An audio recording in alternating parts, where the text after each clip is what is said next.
ஹல்லேலூயா. Shalom shalom shalom. இந்த நாளிலும் கூட நாம் தியானிக்க இருக்கிற பகுதி எரேமியா 5வது அதிகாரம். இப்பொழுதும் கூட நம் கண்களை மூடி தேவனை நோக்கி பார்ப்போம். அப்பா பிதாவே, உமக்கு நன்றி. இந்த ஆசிர்வதிக்கப்பட்ட இந்த காலை வேளையிலும் கூட ஆண்டவரே அப்பா, இதோ இந்த நாளில் எரேமியா அப்பா 5வது அதிகாரம் மூலமாக எங்களோடு கூட நீர் பேச போவதற்காக நன்றி செலுத்துகிறோம். இப்பொழுதும் கூட பரிசுத்த ஆவியானவரை எங்கள் மத்தியில் உம்முடைய வார்த்தைகள் வல்லமையாய் வெளிப்பட போவதற்காக நன்றி. என்னை மறைத்து கர்த்தாவே நீர் பேசும். உமது கரத்தில் அர்ப்பணிக்கிறோம். இயேசுவின் ரத்தம் ஜெயம், இயேசுவின் நாமத்தினால் பிதாவே, ஆமென். ஹல்லேலூயா. இந்த நாளிலும் கூட நாம் தியானிக்க இருக்கிற பகுதி எரேமியா 5வது அதிகாரத்தை நாம் எடுத்துக்கொள்ளலாம். இந்த அதிகாரத்திற்கு நாம் செல்வதற்கு முன்பாக கடந்த 4 அதிகாரத்தில் நாம் தேவன் சொன்னதை நாம் பார்த்தோம். எரேமியா தீர்க்கதரிசி மூலமாக கர்த்தருடைய இருதயம் எப்படிப்பட்டது, இந்த ஜனங்கள் பின்மாற்றத்தில் போனாலும் கர்த்தர் எரேமியா தீர்க்கதரிசி மூலமாக இந்த ஜனங்களோடு இடைபெறுவது, என்னிடத்தில் திரும்புங்கள், என் பிள்ளைகளை என்னிடத்தில் திரும்புங்கள் என்று அவர் மறுபடியும் அவர் சொல்லிக்கொண்டே இருக்கிறார். அவருடைய இருதயத்தை நாம் பார்க்கிறோம். இங்கு இந்த எரேமியா 5வது அதிகாரத்தில் இந்த ஜனங்கள் பின்மாற்றத்தில் போனதுனால, கீழ்ப்படியாமையில் போனதுனால உங்களுக்கு எப்படிப்பட்ட விளைவுகள் வரும் என்பதை குறித்து கர்த்தர் இந்த நாளில் எரேமியா தீர்க்கதரிசி மூலமாக எச்சரிக்கை கொடுக்க போகிறார். ஹல்லேலூயா. இதில் மொத்தம் 31 வசனங்கள் இருக்கிறது. இந்த அதிகாரத்திற்கு நான் ஒரு தலைப்பு கொடுக்கிறேன், Consequences of Backslided from God. கர்த்தரை விட்டு பின் மாற்றத்தில் போனதனால் வந்த விளைவுகள் என்ன அப்படின்றத நம்ம பார்க்க போகிறோம். 1 11 வசனம் வரைக்கும் நான் ஒரு பகுதியாக இதை பிரிக்கிறேன். People of Israel and Judah's abomination. இஸ்ரவேல் மக்கள் மற்றும் யூதா மக்களுடைய அருவருப்புகள் என்னென்ன, அவர்கள் எப்படிப்பட்ட சிலை வழிபாடுகளை அவர்கள் செய்தார்கள், கர்த்தருக்கு முன்பாக எப்படி சோரம் போனார்கள் என்பதை குறித்து நாம் பார்க்க போகிறோம். 2வது பகுதி 12 19 வரைக்கும் இந்த ஜனங்கள் எப்படி கர்த்தருக்கு கீழ்ப்படியாமல் ஆண்டவரை அக்னாலேஜ் பண்ணாமல் ஆண்டவரை விட்டு தூரம் போனாங்கன்றதை குறித்து நம்ம பார்க்க போகிறோம். 3வது பகுதி கர்த்தர் அவர்களை பார்த்து கேட்கிறார், எனக்கு பயப்படுகிற பயம் எங்கே என்று 20 31 வசனம் வரைக்கும். இந்த முதல் 2 வசனங்களில் கர்த்தர் அவருடைய நியாய தீர்ப்பின்படி அவர் கேட்கிற கேள்வி, எனக்கு முன்பாக இந்த இஸ்ரவேல் ஜனங்களிடையும் இந்த யூதா மக்களிடையும் நான் ஒரு நீதிமானை கூட நான் காணவில்லை, ஒரு நீதிமான் இருந்திருந்தா கூட நான் மன்னிச்சிருப்பேன் அப்படின்னு கர்த்தர் சொல்லுகிறார். நம்ம எல்லாருக்கும் தெரியும் கர்த்தருடைய இருதயம் எப்படிப்பட்டது என்றால், அவர் மிகவும் இரக்கமுள்ள தேவன், நம்மை மன்னிக்கிற அவர் தேவன், அவர் 1000 தலைமுறைக்கு கிருபை செய்கிற தேவன், இரக்கம் செய்கிற தேவன். ஆனாலும் கூட இங்கு 1வது வசனத்திலே அவர் கேட்கிற கேள்வி, இந்த இடத்தில் ஒரு நீதிமானை கூட நான் காணவில்லை, நான் மன்னிப்பதற்காக 7வது வசனத்திலையும் மீண்டும் கர்த்தர் கேட்கிறார், இவைகளை நான் உனக்கு மன்னிப்பது எப்படி, உன் பிள்ளைகள் என்னை விட்டு தெய்வமல்லாதவைகளின் பேரில் ஆணையிடுகிறார்கள், நான் திருப்தியாக்கின அவர்கள் விபச்சாரம் பண்ணி வேசி வீட்டிலே கூட்டம் கூடுகிறார்கள்.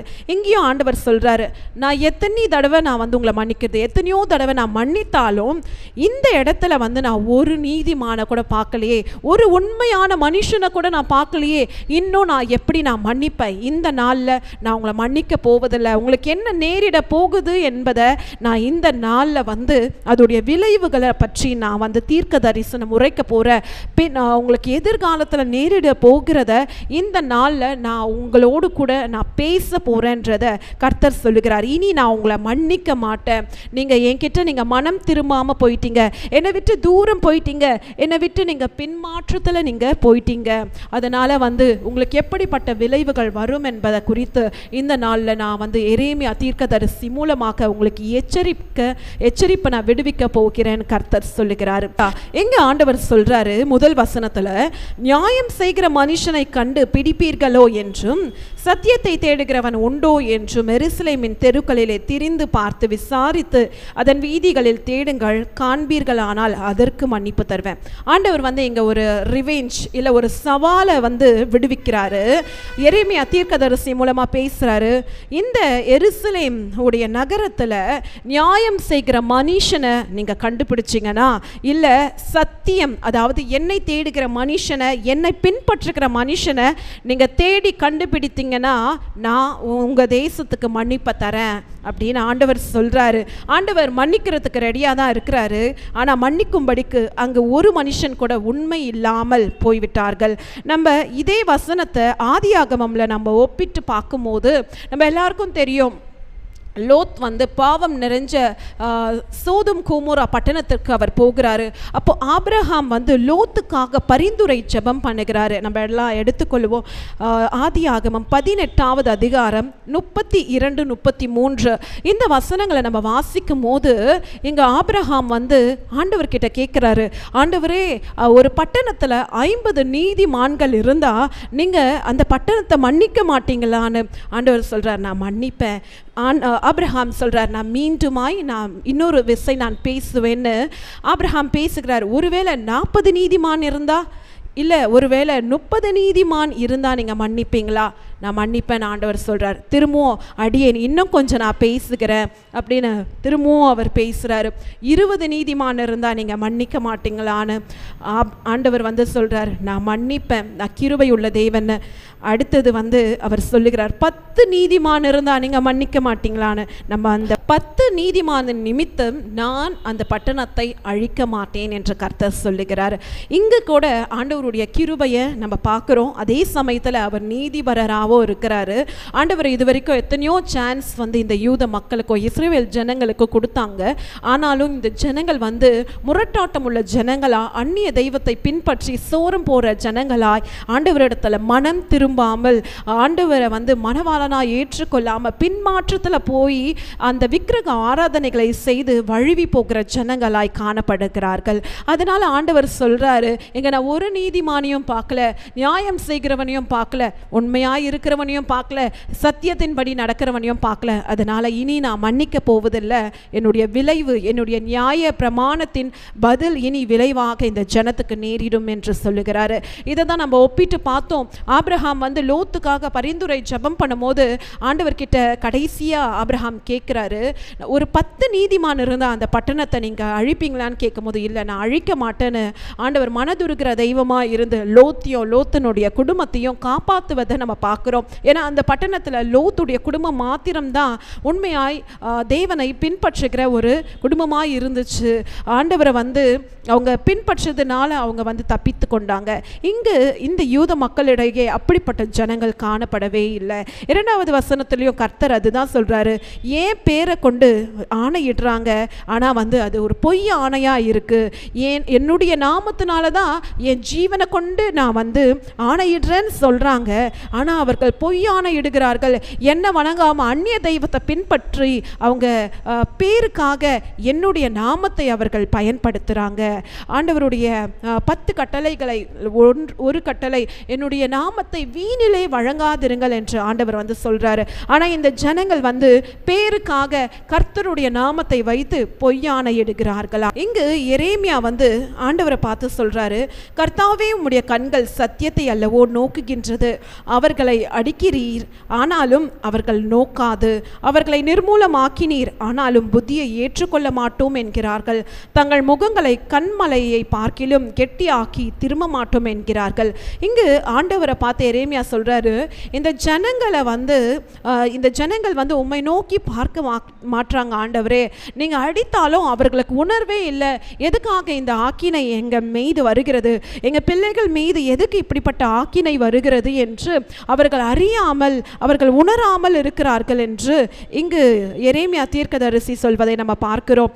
4வது வசனத்திலையும் அதுதான் இங்கு எரேமியா சொல்றாரு, அப்பொழுது நான், இவர்கள் நீசராமே, இவர்கள் மதியற்றவர்கள், கர்த்தருடைய வழியும் தங்கள் தேவனுடைய நியாயத்தையும் அறியாதிருக்கிறார்கள் என்றும். ஹல்லேலூயா. இந்த ஜனங்கள் எத்தனையோ அற்புதத்தை, ஆண்டவர் செய்த மகத்துவத்தை கண்ட ஜனங்கள், அவர்களுடைய சன்னதியில் இருந்து தலைமுறை தலைமுறையாய் தேவனை அறிந்த ஜனங்கள்.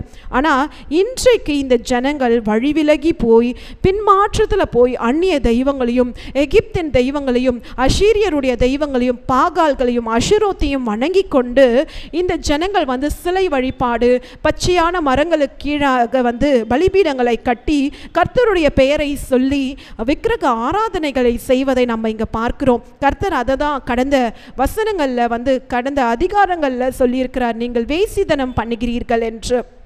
இந்த நாளில் கர்த்தர் சொல்லுகிறாரு, எரேமியா தீர்க்கதரிசியும் அதை உணர்ந்தவராய் அவர் சொல்றாரு, இந்த ஜனங்களுக்கு நீங்கள் எவ்வளவோ நன்மை செஞ்சீங்க, ஆனால் இந்த ஜனங்கள் உம்மை பற்றி அறியாமல் இருக்கிறார்கள், அவர்கள் கண்கள் இருந்தும் அவர்கள் காணக்கூடாதவர்களாய் இருக்கிறார்கள் என்று. ஏசாயா 44:18 வசனம் இப்படியாய் போடப்பட்டிருக்கிறது, அறியாமலும் உணராமலும் இருக்கிறார்கள், காணாதபடிக்கு அவர்கள் கண்களும் உணராதபடிக்கு அவர்கள் இருதயமும் அடைக்கப்பட்டிருக்கிறது. ஹல்லேலூயா. அப்போ எவ்வளோ ஒரு பரிதாபமான ஒரு நிலைக்குள்ளாக இந்த ஜனங்கள் தள்ளப்பட்டிருக்கிறாங்க. ஆண்டவர் செய்த மகத்துவத்தை இந்த ஜனங்கள் ருசி பார்த்திருக்கிறாங்க. ஆண்டவர் இவங்களுக்கு எத்தனையோ அதிசயங்கள் அற்புதத்தை செய்து இந்த ஜனங்களுடைய அடிமைத்தனத்தை அடிமைத்தனம் என்கிற நுகத்தடியை உடைத்து எகிப்திலிருந்து இந்த ஜனங்களை கானான் தேசத்துக்கு கொண்டு வராங்க. ஆனாலும் கூட இந்த ஜனங்கள் வழி விலகி போகிறவர்களாய், தேவனை மறந்து பின்மாற்றத்தில் போகிறவர்களாய், அந்நிய தெய்வங்களை வணங்குகிற ஜனங்களாய் சோரம் போய் இந்த நாளில் நின்று கொண்டிருக்கிறார்கள். அதனால தான் ஆண்டவர் சொல்றாரு, இந்த ஜனங்கள் அறியாமையில் இருக்கிறாங்க, என்னை பற்றி அவங்க இன்னும் கூட அறிஞ்சிக்கவே இல்லை, அவங்க என்ன செய்கிறாங்கன்றது அவங்களுக்கே உணர்வு இல்லாமல் அவங்க நடந்து கொள்கிறாங்க, கண்கள் இருந்தும் காணக்கூடாதபடிக்கு இருதயம் இருந்தும் அதில் உணராதபடிக்கு இந்த ஜனங்களுடைய இருதயம் அடைக்கப்பட்டிருக்கிறது என்று கர்த்தர் சொல்லுகிறாரு. 4-5 வசனத்தில் ஆண்டவர் இந்த ஜனங்கள் எப்படி முரட்டாட்டம் உள்ள ஜனங்கள் என்று ஆண்டவர் இங்க சொல்றாரு. இங்கு அதுதான் எரேமியா சொல்றாரு, ஒருவேளை நான் பெரியவர்கள், அதாவது இந்த ஜெனரேஷனுக்கு முன்னாடி பிறந்த ஜெனரேஷன் அவங்களுடைய தகப்பன்மார்களிடத்துல நான் போய் ஆண்டவரை பற்றி சொன்னால் ஒருவேளை நியாயம் கிடைக்கும், ஆண்டவர் தான் உண்மையான தேவன் என்று அவங்க சொல்லுவாங்கன்றதை நான் எதிர்பார்த்தேன். அப்படி போய் நான் சொன்னாலும் அந்த ஜனங்களும் வழி விலகி தான் போயிருக்கிறாங்க. அந்த ஜனங்களும் ஆண்டவர் அறியாமையில் தான் வாழ்ந்து கொண்டிருக்கிறாங்க. ஆண்டவர் கட்டின அந்த நுகத்தடியெல்லாம் முறித்து போட்டு, எங்களுக்கு ஆண்டவரோடு எந்த உடன்படிக்கையும் இல்லை, அந்நிய தெய்வங்கள் தான் நாங்கள் பின்பற்றுவோம், நாங்கள் அந்நிய தெய்வங்களை தான் நாங்கள் வழிபடுவோம் என்று அவர்கள் ஆண்டவரை விட்டு வெகு தூரம் போய்விட்டார்கள் என்று இங்கு சொல்வதை நம்ம பார்க்கிறோம். ஹல்லேலூயா. இது எப்படி ஒரு பரிதாபமான நிலை! ஆண்டவருடைய இருதயம் எப்படி இருந்திருக்கோ! ஆண்டவர் தெரிந்து கொண்ட ஜனம் இஸ்ரவேல் மக்கள் தேவனை விட்டு பின்மாற்றத்தில் போய் சோரம் போய் அந்நிய தெய்வங்களை பின்பற்றி இவர்கள் வழி விலகி போய் இன்றைக்கு அவர்கள் தண்டனைக்கு உட்பட அவர்கள் அப்படிப்பட்ட ஒரு காலகட்டத்துக்குள்ள அந்த நாளில் வாழ்ந்து கொண்டிருந்தார்கள். 6-9 வசனங்கள் வாசிக்கும் போது இந்த முரட்டாட்ட நகரத்தின் மீது ஆண்டவருடைய தண்டனை எப்படி வருகிறது என்பதை குறித்து நம்ம பார்க்கலாம். 6வது வசனத்தில் நம்ம பார்க்கிறோம், ஆண்டவருடைய நியாய தீர்ப்பு எப்படி வரும் என்பதை குறித்து போடப்பட்டிருக்கிறது. ஆகையால் காட்டிலிருந்து வரும் சிங்கம் அவர்களை கொல்லும், வனாந்தரத்தில் உள்ள ஓநாய்கள் அவர்களை பீரும், சிவிங்கி அவர்கள் பட்டணங்களின் மேல் நோக்கமாயிருக்கும், அவைகளிலிருந்து புறப்படுகிறவன் எவனும் பீறப்படுவான், அவர்கள் மீறுதல் பெருகி அவர்கள் சீர்கேடுகள் அதிகரித்தது. ஹல்லேலூயா. இந்த அதிகாரம் முழுவதுமாய் இந்த ஜனங்கள் ஆண்டவரை விட்டு விலகி போனதுனால ஆண்டவர் பார்வையில் அது எப்படி காணப்படுகிறது என்றால் அருவருப்பாய் காணப்படுகிறது, சீர்கேடாய் காணப்படுகிறது. கடந்த அதிகாரத்தில் கூட ஆண்டவர் இந்த ஜனங்களை பார்த்து அநேக இடத்துல சொல்லியிருப்பாரு, சீர்கெட்ட பிள்ளைகளே என்று ஆண்டவர் சொல்லியிருப்பாரு. ஏன்னா இந்த ஜனங்கள் ஆண்டவரை விட்டு ஆண்டவருக்கு பிரியமில்லாத வேசித்தனம் பண்ணினதா, அதாவது விக்கிரக ஆராதனைகளை வழிபட்டதுனால ஆண்டவர் அநேக இடத்துல வந்து சொல்லியிருப்பார், நான் வந்து உனக்கு தள்ளுதல் சீட்டை கொடுத்து நான் உன்னை விட்டு விட்டேன், உன்னுடைய சகோதரி ஆகிய யூதாவுக்கும் நான் விட்டு விட்டேன், ஏன்னா நீங்கள் சீர்கெட்ட பிள்ளைகள், நான் எத்தனையோ தடவை நான் சொன்னாலும் நீங்கள் வந்து சோரம் போயிட்டீங்க.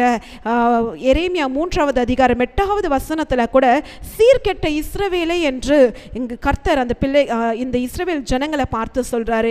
இங்கேயும் ஆண்டவர் அதுதான் சொல்றாங்க, நீ என்னுடைய பார்வையில் அருவருப்பானதை செய்துட்ட, அதனால உனக்கு எப்படி வந்து உனக்கு ஆபத்து வரும், நான் சடுதியா வரும், நீ எதிர்பாராத நாளில் எப்படி ஒரு சிங்கம் வந்து கீறி போடுமோ, எப்படி வந்து ஒரு சிவிங்கி அந்த ஓநாய்கள் ஒரு காட்டு விலங்குகள் கிராமத்துக்குள்ள வந்தா அது கையில் கிடைக்கிறதெல்லாம் எப்படி அதை பிடித்து கொண்டு போய் பீறி போடுமோ, அது போல உனக்கு ஆபத்து சடுதியா வரும்.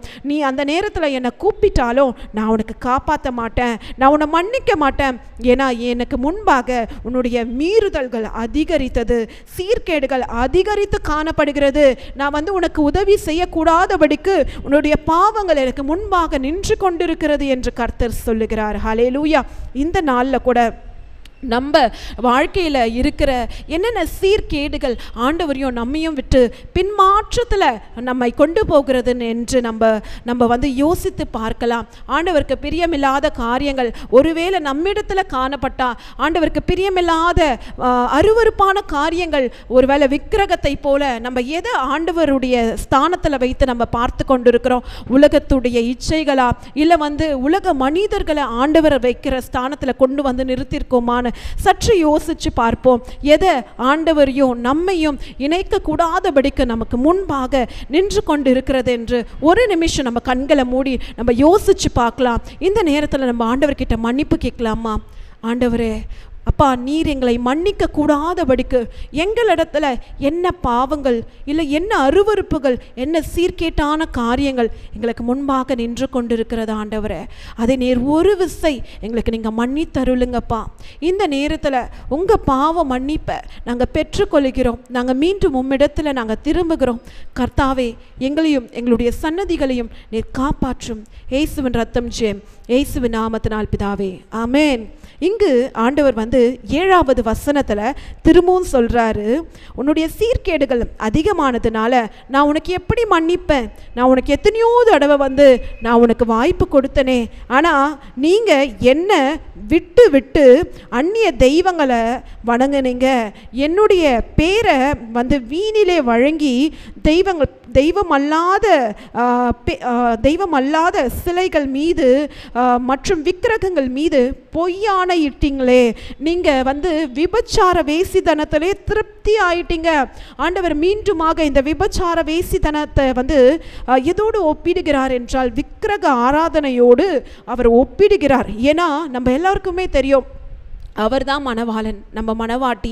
அப்போது ஒரு மணவாளன் எப்படி அவருடைய இருதயம் அந்த மணவாட்டிக்காக ஏங்கும், அந்த மணவாட்டியுடைய இருதயம் அந்த மணவாளனுக்காக தான் ஏங்கும். ஒருவேளை அந்த மணவாட்டி அந்த மணவாளனை விட்டுவிட்டு அவள் வந்து வேறு ஒருவனை பார்த்தா அந்த மணவாளனுடைய இருதயம் எப்படி வந்து ஒரு பாதிப்புக்குள்ளாக தள்ளப்படும். இங்கு ஆண்டவர் அதுதான் சொல்கிறாரு, என்னுடைய மணவாட்டியாக இருந்துட்டு நீ என்ன வந்து பின்பற்றாமல் அந்நிய தெய்வங்களை பின்பற்றி போறியே, அப்போ இது பேரு விபச்சாரம் என்று நான் சொல்லுகிறேன், நீ வேசித்தனம் பண்ணுகிறாய் என்று மீண்டுமாக அந்த ஜனங்களை பார்த்து சொல்லுகிறாரு. அடுத்தது 8வது வசனத்திலையும் ஆண்டவர் இதுதான் சொல்றாரு, அவர்கள் கொழுத்த குதிரைகளைப் போல காலமே எழும்பி அவனவன் தன் அயலானுடைய பெண் ஜாதியின் பின்னாலே கனைக்கிறான். இது ஆண்டவர் என்ன சொல்றாருன்னா, இந்த ஜனங்கள் வந்து அதிகாலமே எழுந்து என்ன தேடல, ஆனா அங்க இருக்கிற விக்கிரக ஆராதனைகளை வழிபாடு செய்து கொண்டு சிலை வழிபாடு வணங்கி கொண்டு யாராவது புதுசாக வந்துட்டாங்கன்னா அவங்க எப்படிப்பட்ட தெய்வத்தை வணங்கி கொண்டு இருக்கிறாங்க, அந்த பாகால்களை வணங்குறாங்களா, அசுரத்தை வணங்குறாங்களா, இல்லை எப்படிப்பட்ட பரிகாரங்கள் செய்ய வேண்டும் என்று அவங்க தேடிக்கொண்டே இருக்கிறாங்க, அலைந்து திரிந்து கொண்டே இருக்கிறாங்க. அதனால இந்த ஜனங்களை நான் மன்னிக்க மாட்டேன், நான் நீதியை சரி கட்டுவேன் என்று கர்த்தர் சொல்லுகிறார். ஹல்லேலூயா. நம்ம எடுத்து வாசிப்போம். யாத்ராகமம் 20வது அதிகாரம் 3, 4, 5 நம்ம எடுத்து வாசிக்கலாம்.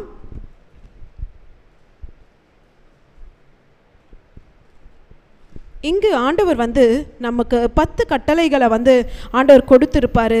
அந்த கட்டளைகளில் ஆண்டவர் என்ன சொல்றாருன்றதை நம்ம பார்க்கலாம். 3வது வசனம், என்னை அன்றி உனக்கு வேறு தேவர்கள் உண்டாயிருக்க வேண்டாம்.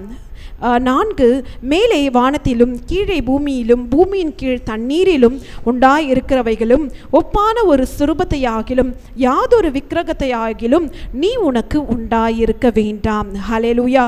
5, நீ அவைகளை நமஸ்கரிக்கவும் சேவிக்கவும் வேண்டாம். உன் தேவனாகிய கர்த்தராயிருக்கிற நான் எரிச்சல் உள்ள தேவனாயிருந்து என்னை பகைக்கிறவர்களை குறித்து பிதாக்களுடைய அக்கிரமத்தை பிள்ளைகளிடத்தில் 3ஆம் 4ஆம் தலைமுறை மட்டும் விசாரிக்கிறவராயிருக்கிறேன். ஹல்லேலூயா. ஆண்டவர் வந்து மோசே மூலமா கற்பனைகளையே கொடுத்துட்டார், 10 கட்டளைகளையே கொடுத்துட்டாரு, என்னை அன்றி உனக்கு வேறொரு தேவர்கள் வேண்டாம் என்று. ஆனால் நம்ம எல்லாருக்கும் தெரியும், இந்த ஜனங்கள் வந்து முரட்டாட்டமுள்ள ஜனங்களா எகிப்திலிருந்து வெளியே வந்த உடனே மோசே தேவனோடு சஞ்சரிக்கும்படிக்கு இந்த கட்டளைகளை வாங்கி கொண்டு வரும்படிக்கு அவர் மலை மேலே ஏறுகிறார். ஆனால் இந்த ஜனங்கள் என்ன பண்ணாங்க, வழி விலகி போய் அங்கு அவர்கள் கிட்ட இருந்த அந்த பொன்னையும் வெள்ளியும் வைத்து கன்றுக்குட்டியை வார்ப்பித்து அன்றைக்கே சிலை வழிபாடுகளை இந்த ஜனங்க வந்து தொடங்கி விட்டாங்க. ஆனால் இதே கட்டளையை தான் ஆண்டவர் இங்கேயும் எதிர்பார்க்குறாரு.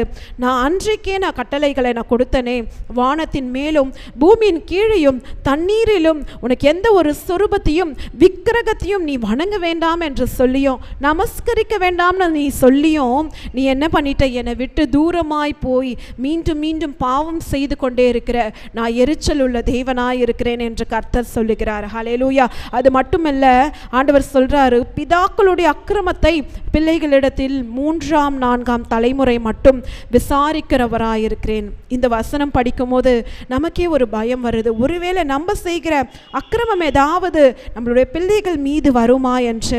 ஆனால் அடுத்த வசனத்தில் ஆண்டவர் சொல்றாரு, என்னிடத்தில் அன்பு கூர்ந்து என் கற்பனைகளை கை கொள்ளுகிறவர்களுக்கோ 1000 தலைமுறை மட்டும் இரக்கம் செய்கிறவராயிருக்கிறேன். ஹல்லேலூயா. அப்போ நம்ம தேவனிடத்தில் முழு இருதயத்தோடு முழு ஆத்மாவோடு முழு பலத்தோடு அன்பு கூறும்போது தேவன் இரக்கமுள்ள தேவனாய் இருக்கிறாரு. 1000 தலைமுறைக்கு அவர் இரக்கம் செய்கிற தேவனாய் இருக்கிறாரு. ஹல்லேலூயா. அப்போ நம்ம உண்மையான தேவனிடத்துல நம்ம மனம் திரும்பும் போது கர்த்தர் நிச்சயமாக நம்மையும் நம்முடைய சன்னதியும் கர்த்தர் வந்து காப்பாற்றுவார். ஹல்லேலூயா. இங்கு நம்ம பார்க்கிறோம், ஆண்டவர் இந்த எரேமியா தீர்க்கதரிசிக்கு முன்பாகவும் எத்தனையோ தீர்க்கதரிசிகளை வைத்து இஸ்ரவேல் ஜனங்களே உனக்கு ஆபத்து நேரிடும், நீ ஆண்டவரை விட்டுட்டு வழி விலகி போய் அந்நிய தெய்வத்தை பின்பற்றினா உனக்கு வந்து நிறைய வந்து ஆண்டவர் வந்து பார்த்திங்கன்னா உங்களுடைய ஆசீர்வாதத்தெல்லாம் வந்து எடுத்து போட்டுடுவார், உனக்கு வந்து தீங்கு நேரிடும் என்று எத்தனையோ தீர்க்கதரிசிகள் வந்து எச்சரிப்பின் சத்தத்தை விடுவித்த போதிலும் இந்த ஜனங்கள் என்ன சொல்கிறாங்கன்னா, அங்கு இருக்கிற தீர்க்கதரிசிகள் அவர் அப்படிப்பட்டவர் அல்ல, பொல்லாப்பு நம் மீது வராது, அவர் பட்டயத்தாகிலும் பஞ்சத்தாகிலும் காண்பதில்லை என்று இங்கு இந்த ஜனங்கள் வந்து சொல்றாங்களா. ஹல்லேலூயா. அடுத்தது என்ன சொல்றாங்க, இந்த தீர்க்கதரிசிகள் காற்றாய் போவார்கள், தீவாங்கு அவர்களுக்கு இல்லை, அவர்களுக்கு அப்படி ஆக கடவுதென்று அவர்கள் சொல்லி கர்த்தரை மறுதலித்தார்கள். ஹல்லேலூயா. எப்படிப்பட்ட ஒரு கொடுமையான நாட்களில் இந்த ஜனங்கள் தங்களுக்கு தாங்களே ஆபத்துகளை வரவித்து கொள்ளுகிறார்கள். ஆண்டவரையே மறுதலித்து அவர்கள் யாரிடத்துல போவார்கள்? யோசுவா நம்ம பார்க்குறோம், ஆண்டவரை நீங்கள் வந்து நானும் என் வீட்டாரும் கர்த்தரையே சேவிப்போம். ஒருவேளை கர்த்தரை சேவிக்க மாட்டீங்கன்னா நீங்கள் எந்த தெய்வத்தை நீங்கள் சேவிப்பீங்கன்னு யோசுவா கேட்பது போல இங்கு வந்து ஆண்டவருடைய குமுறுதலை நம்ம பார்க்குறோம். ஆண்டவர் அவ்வளோ எச்சரிப்பின் சத்தத்தை விடுவித்த போதும் இந்த ஜனங்கள் ஆண்டவரை விட்டு தூர போய் ஆண்டவரையே மறுதலித்தார்களாம். ஹல்லேலூயா. அதனால தான் இந்த ஜனங்களுக்கு ஆண்டவர் பார்த்தீங்கன்னா சிறைப்பிடிப்பை வந்து கேபிட்டிவிட்டியை, அதாவது இந்த பாபிலோன் உடைய ராஜ்யம் எப்படி இந்த ஜனங்களை சிறை பிடித்து கொண்டு போகிறார்கள் என்ற ஒரு எச்சரிப்பை எரேமியா தீர்க்கதரிசி மூலமாக இந்த 5வது அதிகாரத்தில் ஆண்டவர் பேசி கொண்டிருக்கிறாரு. இங்கு ஆண்டவர் சேனைகளின் தேவனாகிய கர்த்தர் வந்து எப்படி பேச போகிறார்னா அக்கினியாய் பேச போகிறாரு. எரேமியா தீர்க்கதரிசி மூலமாக ஆண்டவர் வந்து ஒரு இன்ட்ரடக்ஷன் பாபிலோனுடைய ராஜ்யத்தை குறித்து எரேமியா தீர்க்கதரிசி தீர்க்கதரிசி மூலமாக 15:16 சொல்றாரு, இஸ்ரவேல் வம்சத்தாரே, இதோ தூரத்திலிருந்து நான் ஒரு ஜாதியை கொண்டு வருவேன். எதுக்காகனா உன்னை சிறைப்பிடித்து போகும்படிக்கு. அந்த ஜாதி எப்படிப்பட்ட ஜாதி என்றால் பலத்த ஜாதி. அது பூர்வ காலத்து, அதாவது ஏன்ஷியன் பீப்புள், இப்போ புதுசாக வந்த ஜனங்கள் கிடையாது. பூர்வ காலத்திலிருந்து பலத்த ஜாதியாக இருக்கிற ஜனங்கள். ஆனாலும் கூட நீ அறியாத பாஷையை பேசுவார்கள். உனக்கு என்ன அவங்க பேசுகிறாங்கன்றதே விளங்காது. நம்ம எடுத்து வாசிப்போம். ஆண்டவருடைய கற்பனைகளை விட்டு விலகும் போது எப்படிப்பட்ட ஒரு சாபங்கள் இவர்களுக்கு நேரிடும் என்று உபாகமம் 28வது அதிகாரத்தில் போடப்பட்டதை பார்க்கிறோம்.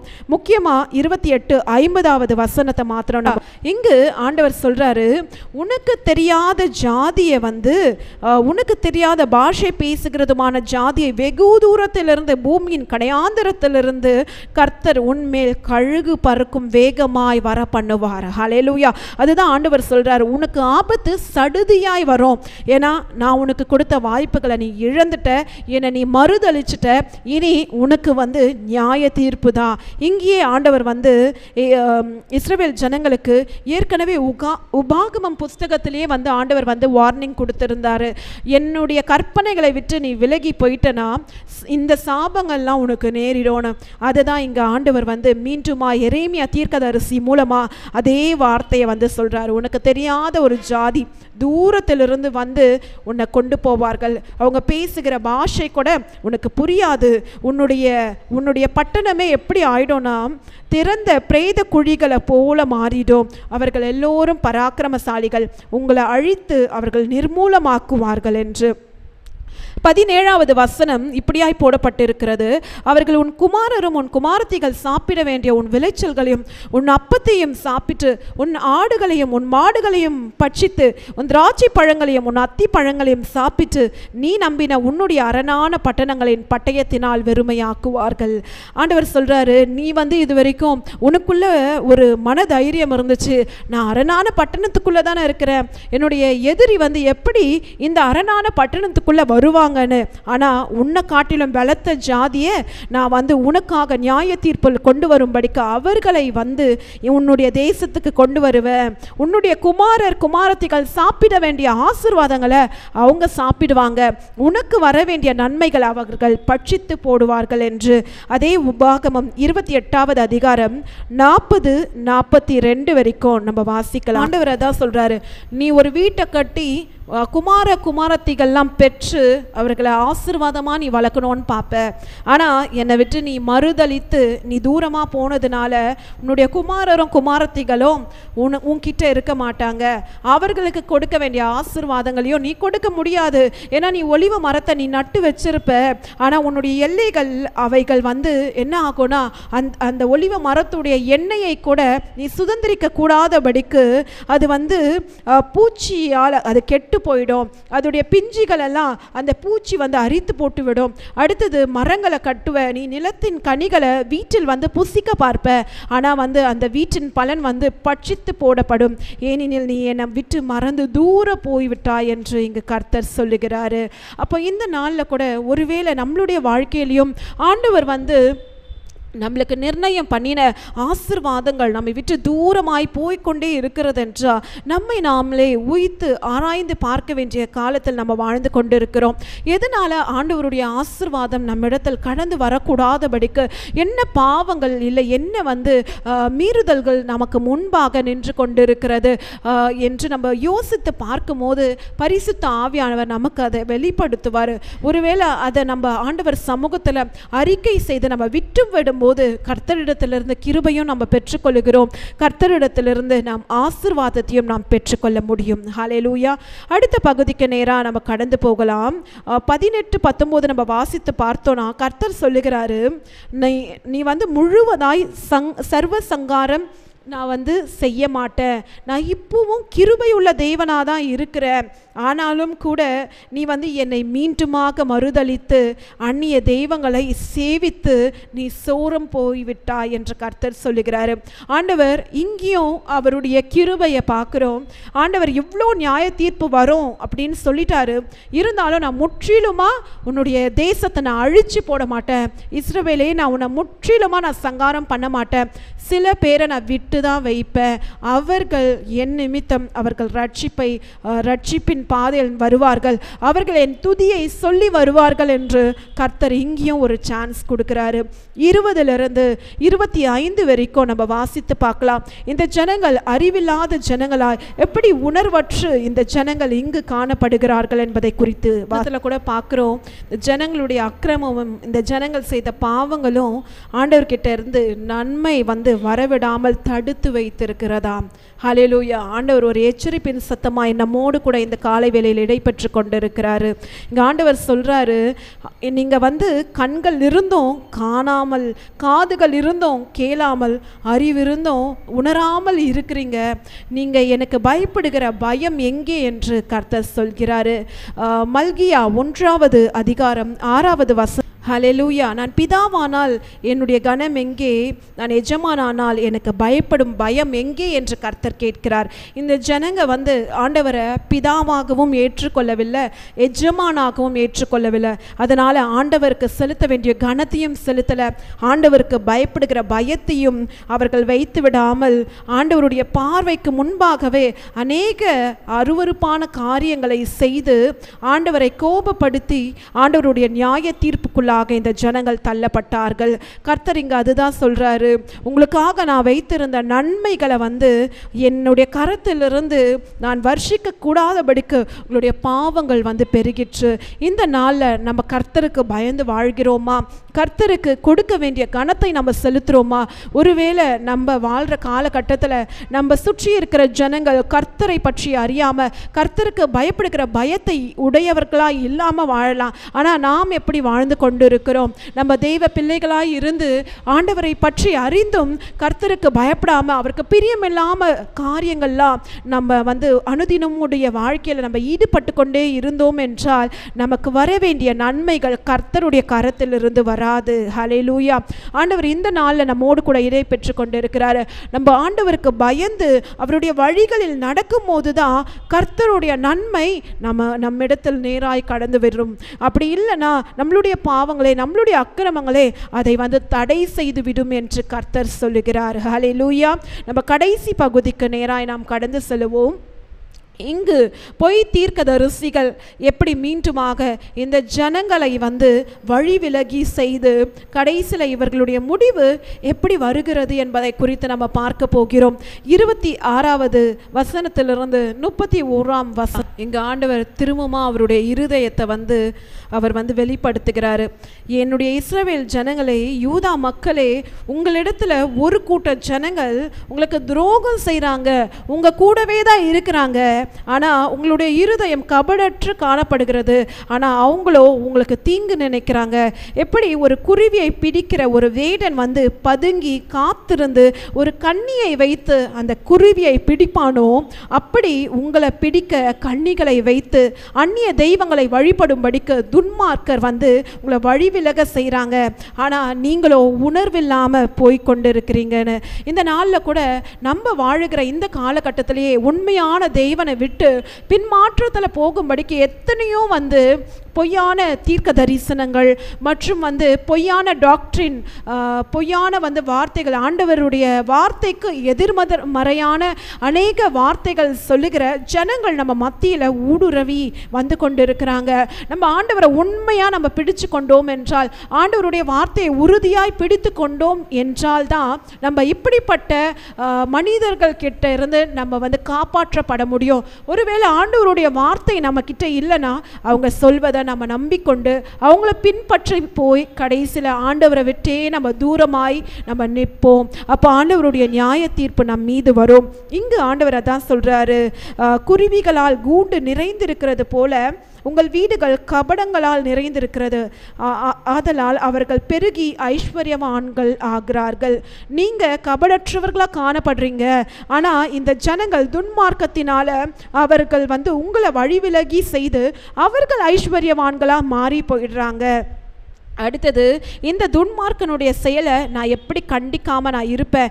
என்னுடைய நியாய தீர்ப்புக்குள்ளாக அவர்களையும் நான் கொண்டு வருவேன் என்று கர்த்தர் சொல்லுகிறாரு.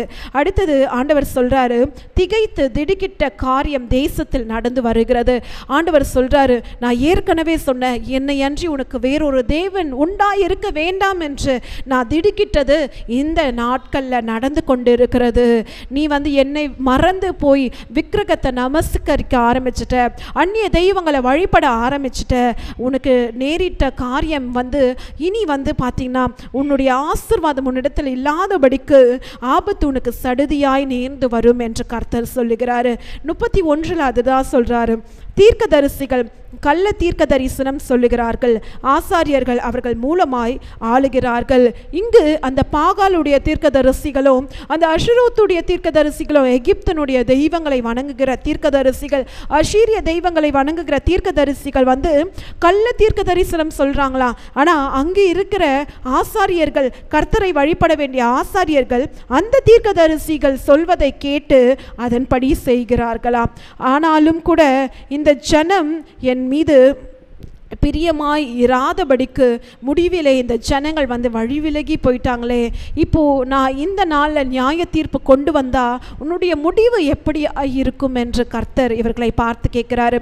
இந்த நாளில் கூட நம்ம சற்று யோசிச்சு பார்ப்போமே, ஒருவேளை ஆண்டவர் இந்த நாளில் அவர் வந்துவிட்டார் என்றால் நம்மளுடைய முடிவு எப்படிப்பட்டதா இருக்கும்? நம்ம உண்மையிலேயே ஆண்டவருக்கு நம்ம பயப்படுகிறோமா?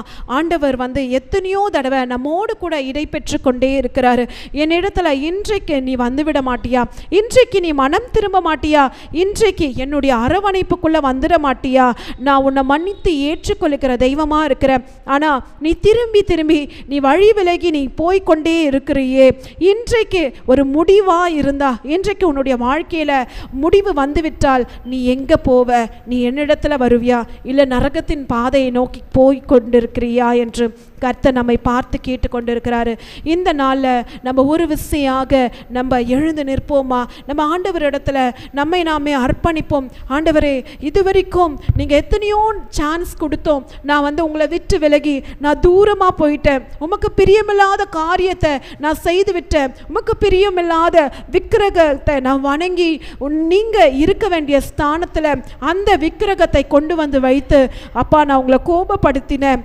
இதோ இந்த நேரத்தில் என்னையும் என்னுடைய சன்னதியும் நான் அர்ப்பணிக்கிறேன், நீங்க மாத்திரம்தான் தெய்வன் என்று நாங்கள் இந்த வேளையில் நாங்கள் அறிக்கையிடுகிறோம். எங்களை நாங்கள் அர்ப்பணிக்கிறோம்ப்பா.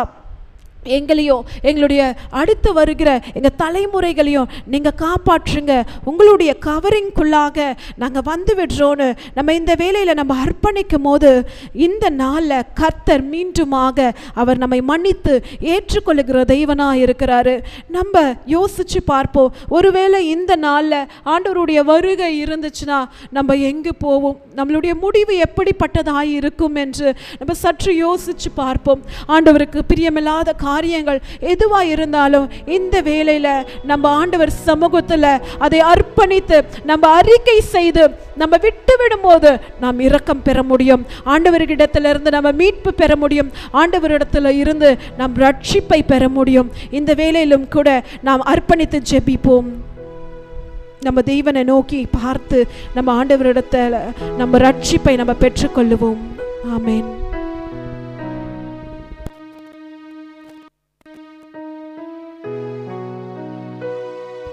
கண்களை மூடி நாம் கர்த்தரை நோக்கி பார்க்க போகிறோம்.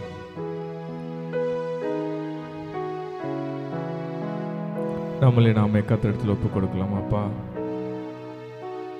நான் உமக்கு விரோதமான காரியங்களை செய்திருந்தேன், நமக்கு பாவங்கள் ஆனப்பா, அநேக முறை உங்களை விலகி நாங்கள் பாவங்கள் செய்திருக்கிறோப்பா.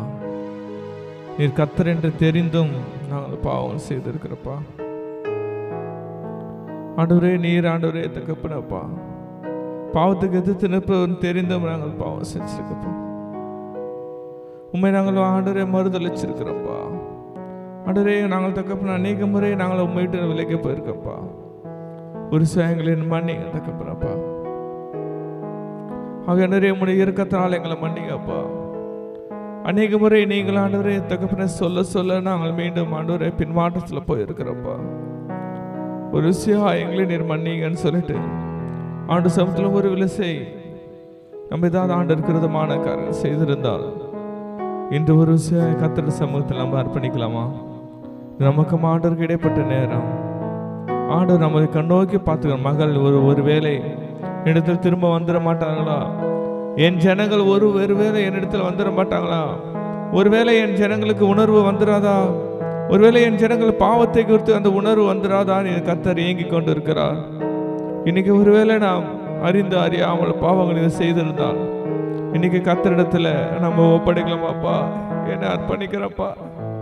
ஆமாப்பா, நிறைய முறை உங்களை நான் புரிஞ்சுக்கலப்பா. நேரம் முறை நீங்க வேண்டாம் வேண்டாம் சொல்லி என்னோட மாம்சம் இடம் கொடுத்துச்சப்பா. உங்களை நான் அடிக்க முறை நான் ரேசப்பா நான் காயப்படுத்திட்டாப்பா. அநேக முறை உங்களை நான் துக்கப்படுத்திட்டாப்பா. அநேக முறை உங்களை நான் தகப்பனே அப்பா நான் உங்களுக்கு நான் விரோதமாக செஞ்சுட்டப்பா. இந்த ஒரு விஷயம் தகப்பனேப்பா என்ன மனம் இறங்குங்கப்பா, மனம் இறங்குங்கப்பா. என் மேல ஆண்டவர் இயேசுவே மனம் இறங்குன்னு சொல்லிட்டு ஆண்டு சம்பத்தை நம்ம கேட்கலாமா?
எங்களை அதிகமாக நேசிக்கிறவரே, நாங்கள் அப்பா அநேக முறை உங்களை விட்டு போனாலும் நீர் எங்களை விட்டு போகாமல் எங்கள் மேல் அன்பு கூர்ந்த எங்கள் அன்பின் தகப்பனே இந்த ஆசீர்வப்பட்டதுக்காக நன்றி செலுத்துகிறப்பா. நீர் நல்லவரும் நன்மை செய்கிறமா இருந்தப்பா. எங்கள் வாழ்க்கையில் எத்தனை நன்மைகளை செய்திட நன்றி அப்பா. இம்மட்டும் எங்களோடு பேசினீர், இனிமேலும் எங்களோடு நீ பேசுங்கப்பா, இடைப்படுங்கப்பா. நீர் வழி நடத்த நீ பலப்படுத்த பெரிய காலம் செய்யுங்க. ஏசு மூலம் நல்ல பிதாவே, ஆமென். தீர்க்கதரிசன புஸ்தகம் 5ஆம் அதிகாரம் 4ஆம் வசனம். அப்பொழுது நான், இவர்கள் நீசராமே, இவர்கள் மதியற்றவர்கள், கர்த்தருடைய வழியையும் தங்கள் தேவனுடைய நியாயத்தையும் அறியாதிருக்கிறார்கள் என்றும் சொல்லப்பட்டிருக்கு. ஆமென். இஸ்ரவேல் ஜனங்கள் அநேக முறை ஆண்டவர் அவங்களை ஏதோ ஒரு சிறு ஒரு வாதை கொடுத்து ஏதோ ஒரு பாடுகளை கொடுத்து, ஒருவேளை இது நிமித்தமாவது என் இடத்துல இந்த இஸ்ரவேல் ஜனம் வந்துடாதா, ஏனென்றால் இது எரேமியா காலத்துல சிறைப்பட்டு போன காலங்கள். ஏன் இந்த சிறையிருப்பு, ஏன் இந்த பாடுகள் ஏன் இருக்குன்னா, இஸ்ரவேலை பார்த்து ஏங்கி கொண்டு இருக்கிற இஸ்ரவேலே ஏன் இந்த சிறையிருப்பு தெரியுமா? ப்ளீஸ், நான் சிறையிருப்பேன்னு நீ என்கிட்ட வந்துரு. அதனால தான் நீ என்னை விட்டு தூரமா போயிட்ட, என்னை விட்டு நீ விக்கிரகங்களை வணங்கப்பட்டு என்னை விட்டு விபச்சாரம் செஞ்சு போயிட்ட. இந்த பாடுகளே நீ என்னிடத்தில் திரும்புவதற்கு தான். இஸ்ரவேலே என்னிடத்தில் மனத்திருன்னு சொல்றாரு. ஆனா இஸ்ரவேலர்கள் ஆண்டவர் என்ன பயங்கரமா அடிக்கிறாரு, ஆண்டவர் என்ன பயங்கரமா நிந்திக்கிறார். ஆண்டவரோட கோபம் எங்க மேல இருக்குது. ஆண்டவர் ஏன் எங்களை நிந்திக்கிறார்? ஆண்டவருக்கு எங்க மேல அன்பே இல்ல, ஆண்டவர் எங்களை பயங்கரமா நிந்திக்கிறார் சொல்றாரு. அதை பார்த்து ஆண்டவர் சொல்றாரு, என் ஜனங்கள் மதியற்று பேசுகிறார்கள். ஐயோ, என்னுடைய ஜனங்கள் மதியற்று பேசுகிறார்களே, என்னுடைய ஜனம் இன்னும் உணர்வு இல்லாம இருக்காங்களே, என்னுடைய ஜனம் இன்னும் என்னோட வழி அறியாம இருக்காங்களே. நான் உங்களை காப்பாத்தி திரும்ப இஸ்ரேல் கொடுப்பதான்ப்பா என்னோட திட்டம். நான் உங்களை அழிப்பது திட்டம் இல்ல, நான் உங்களை காப்பாற்றப்படுற சொன்னாலும் இஸ்ரேல் ஜனம் கடைசி வரைக்கும் அந்த இருமாப்புல கடைசி வரைக்கும் அதே முரட்டாட்டம். ஆண்டவர் இதயத்தை ஏங்கி கொண்டிருக்க, ஐயோ இஸ்ரவேலே, இன்னும் என்னோட வழி அறியவில்லை என்று. ஆமென். இன்னைக்கு ஆண்டவர் இன்னைக்கு உங்களையும் என்னையும் பார்த்து ஆண்டவர் சொல்லுகிறார். அநேக முறை ஆண்டவர் ஏதோ ஆண்டவர் என்னை சிறுமப்படுத்துறார், ஆண்டவர் எனக்கு துன்பம் கொடுக்கிறார், ஆண்டவர் என்னை பயங்கரமாக எனக்கு துன்பம் கொடுக்கிறார். நாம் அநேக முறை சொல்லி கொண்டிருக்கலாம். ஆனா ஒரு விஷயம் யோசிச்சு பார்ப்போமா? ஒருவேளை நாம் கர்த்தருக்கு பிரியமில்லாத வழியில நாம் சென்று கொண்டிருந்தால், இல்லை கர்த்தருடைய தடுப்பா இருந்தால் நாம் என்ன செய்ய முடியும்? கர்த்தரை நம்ம உணர்த்துவதற்கு இந்த பாடுகளை கொடுத்துதான் நாம் என்ன முடியும்? கண்களை மூடி முடிந்தவர்கள் நம்ம முழங்கால படிட்டு கர்த்தரை நோக்கி நம்ம ஜெபிக்க போறப்பா. உங்க வழி என்னன்னே தெரியலப்பா, உங்க வழியை புரிஞ்சுக்க எனக்கு பலன் இல்லப்பா. நானும் ஏதோ பாடுகள், ஏதோ நெருக்கம், ஏதோ துன்பம் என்ன மாட்டுது, நான் பாட்டு போயிட்டு இருக்கேன். ஆனா நீங்க என்ன செய்யறீங்கன்னு இது வரைக்கும் புரிஞ்சுக்க முடியலப்பா. சில டைம்ல எனக்கே கேள்வி வருதுப்பா, உண்மையாலே நீங்க நேசிக்கிறீங்களா, இல்ல உண்மையாலதான் என்ன நேசிக்கிறீங்களான்னு அநேக முறை நான் உங்களை தான்ப்பா கேள்வி கேட்கிறேன். ஆனா அநேக முறை நாங்க செய்த தவறுகளை நானே மூடி மறைச்சிருப்பா. உங்களிடத்தில் வந்த போதப்பா எங்களை நான் நல்லவர் போல காட்டிக் கொள்கிறப்பா. ஆனாலும் உமக்கு பிரியமில்லாத வழிகள் எங்க வாழ்க்கையில இருந்தா இன்றைக்கு உணர்த்துக்கப்பா. சாரிப்பா, நான் மனம் திரும்புறப்பா. நீங்க எப்பவுமே எங்களுக்கு நீ நல்லதுதான்ப்பா செய்கிற தேவனப்பா. நீங்க எப்பவுமே எங்களுக்கு நீ நல்லதான்ப்பா செய்கிற தேவனப்பா. நாங்க தான் உங்க வழியை புரிஞ்சுக்காம அப்பா, நீங்க தான் எங்களை அடிக்கிறீங்க, நாங்க புரிஞ்சுக்கிறோம்ப்பா. சாரிப்பா, இனிமேட்டு உங்க வழியை புரிஞ்சுக்க கிருபை செய்யுங்கன்னு சொல்லிட்டு ஆண்டவரே எங்களை அர்ப்பணிக்கிறப்பான்னு சொல்லிட்டு இன்னைக்கு நம்ம ஆண்டவரத்துல அர்ப்பணிக்கலாமா அப்பா? உங்க வழியை புரிஞ்சுக்கிறப்பா. சாரிப்பா, உங்க வழியை புரிஞ்சுக்கல, எனக்கு கிருபை செய்யுங்கப்பான்னு சொல்லிட்டு ஆண்டு சமூகத்தை தாழ்த்தி நம்ம செபிக்கலாமா? இது நமக்கு ஆண்டவருக்கு இடைப்பட்ட நேரம்.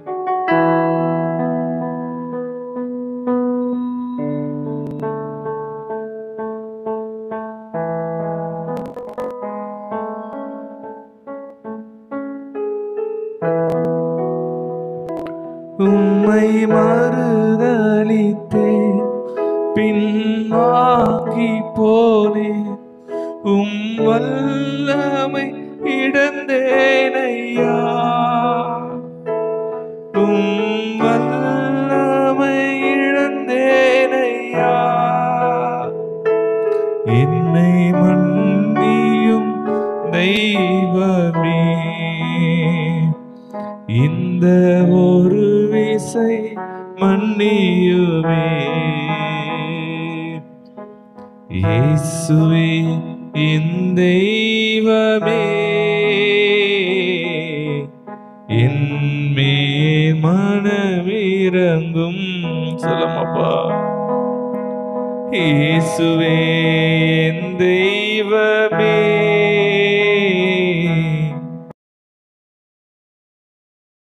என் மேல் மனமிரங்கும். இது நமக்கு ஆண்டவருக்கு இடைப்பட்ட நேரம். ஒரு அமைதியா இருந்து ஆண்டவரே நீ பேசுங்கப்பா, என் வாழ்க்கையில் என்னதப்பா உங்க சித்தம் வச்சிருக்கீங்கப்பா, நீங்க பேசுங்கன்னு சொல்லிட்டு அமைதியா ஒரு நிமிடம் கர்த்தருக்காக நம்ம காத்திருக்கலாமா?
கர்த்தர் ஒரு வாக்குத்தத்தை கொடுக்கிறார்.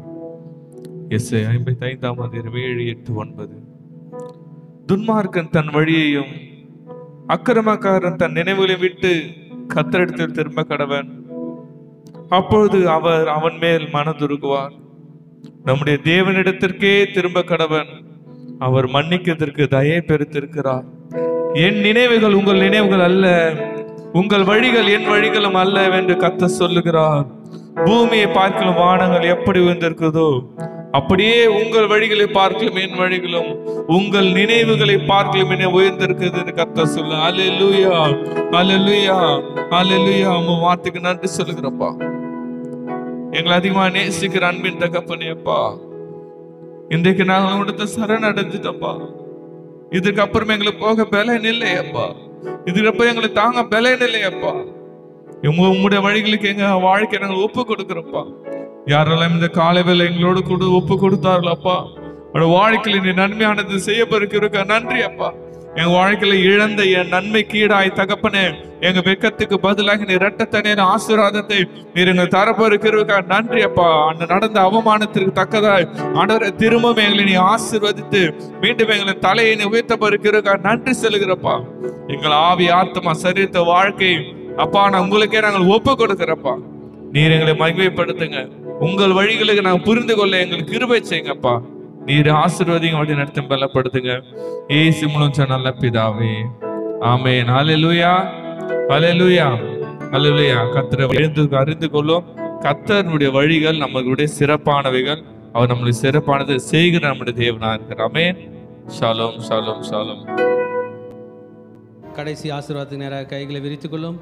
ஈவரக்கா அடோனாய் வயீஷ்மரக்கா யா ஏ அடோனாய் பனவ் அல்லக்கா விஹுனக்கா ஈஷா அடோனாய் பனவ் அல்லக்கா வயசம் லக்கா ஷாலோம், வயசம் லக்கா ஷாலோம். கர்த்தர் உன்னை ஆசீர்வதித்து காக்க கடவர். கர்த்தர் தன் முகத்தின் மேல் பிரகாசிக்க பண்ணி உன்மேல் கிருபையா இருக்க கடவர். கர்த்தர் தன் முகத்தை உன்மேல் பிரசன்னமாக்கி உனக்கு சமாதானம் கட்டளையிட கடவர். ஹல்லேலூயா, ஹல்லேலூயா, ஹல்லேலூயா.